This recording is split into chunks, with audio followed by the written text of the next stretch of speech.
आप देख रहे हैं रवीश कुमार ऑफिशियल। हमारा यूट्यूब चैनल है, फेसबुक पर भी हम मौजूद हैं। भारत के युवा अमृत पीढ़ी कहलाएंगे। 28 जनवरी को मोदी ने भी युवाओं को अमृत पीढ़ी कह दिया था।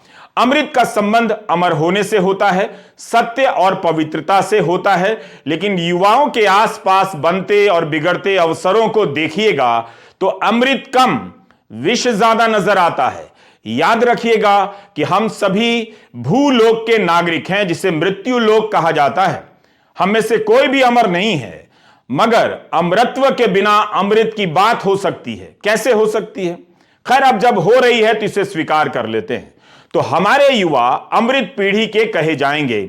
उनके जीवन में अमृत कितना है, जल्दी से बताता हूं, आप त्वरित टिप्पणी देखते रहिए। 7 लाख सालाना कमाने वाला महंगाई से त्रस्त तो होगा ही, शायद वो भी मुफ्त अनाज योजना की कतार में खड़ा होगा। उसकी कमाई पर 0 टैक्स लगेगा, या उसके लिए राहत की बात हो सकती है। अगर इस आय वर्ग की संख्या सामने होती तो हम और बेहतर तरीके से समझ पाते। अगर वित्त मंत्री ये बता सकती हैं कि कितने हजार रुपए की छूट मिल रही है, तो ये क्यों नहीं बता दिया कि कितने लोगों को यह छूट मिल रही है?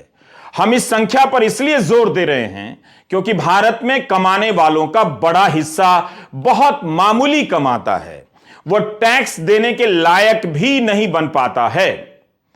यह ई श्रम पोर्टल है। अर्थशास्त्री अरुण कुमार ने इसके आंकड़ों का विश्लेषण किया है। उन्होंने यह लेख द वायर की साइट पर लिखा है। अरुण कुमार का कहना है कि ई श्रम पोर्टल पर 28 करोड़ लोगों ने ई श्रम पोर्टल पर पंजीकरण कराए हैं। इनमें से 94% लोग वो हैं जो 10,000 से कम कमाते हैं। मानकर चला जाता है कि ये सभी असंगठित क्षेत्र से जुड़े होंगे, तो आप इस क्षेत्र की हालत का अंदाजा लगा सकते हैं, जहां 26 करोड़ से ज्यादा लोग 10,000 रुपए से कम प्रति माह कमाते हैं। अरुण कुमार के अनुसार 28 करोड़ का 94% 26 करोड़ से अधिक होता है। अरुण कुमार ने लिखा है कि विश्व बैंक के अनुसार 13,000 रुपए प्रति माह कमाने वाला गरीब होता है, लेकिन यहां तो 10,000 की नौकरी भी नहीं मिल रही है, कम कमा रहे हैं। जिस देश के असंगठित क्षेत्र के 26 करोड़ लोग 10,000 रुपए प्रति माह से कम कमाते हैं, हम जानना चाहते हैं कि उस देश में बजट की इन घोषणाओं में ताली बजाने वाले कौन हैं। ये आंकड़े बताते हैं कि भारत के आम जन की आर्थिक स्थिति क्या है। क्या आप इस सच्चाई से नजर हटा सकते हैं? क्या इतना कम कमाने वाले देश के युवा भी बजट की घोषणाओं के बाद ताली बजा रहे होंगे? बता दीजिए। उम्मीद है पिछले साल मई की यह खबर आपको याद होगी। तब periodic labour force survey PLFS का आंकड़ा आया था। यह सर्वे 2019-20 के लिए था। इसमें बताया गया कि जो भी 25,000 रुपए महीने का कमाता है, वो चोटी के 10% आमदनी पाने वालों में आ जाता है। क्या इसमें कोई बदलाव आ गया है? इतनी तरक्की आ गई है कि लोग 25,000 से ज्यादा कमाने लगे हैं। यह रिपोर्ट बताती है कि भारत में कमाई के कितने कम अवसर हैं। जो भी अवसर हैं वो कम मजदूरी, कम सैलरी वाले अवसर हैं। इस बजट में 6 से 9 लाख रुपए सालाना आय वालों को 15,000 रुपए कम टैक्स देने होंगे। पहले उन्हें 60,000 रुपए देने पड़ते थे, अब 45,000 रुपए टैक्स के तौर पर देने पड़ेंगे। 15 लाख सालाना कमाने वालों को राहत मिली है, ज्यादा मिली है। कम कमाने वालों से ज्यादा राहत ज्यादा कमाने वालों को मिली है, अगर मेरा गणित सही है तो। 15 लाख सालाना कमाने वालों को पहले 1,87,500 रुपया टैक्स लगता था, अब उन्हें 1,10,000 रुपया टैक्स देना होगा।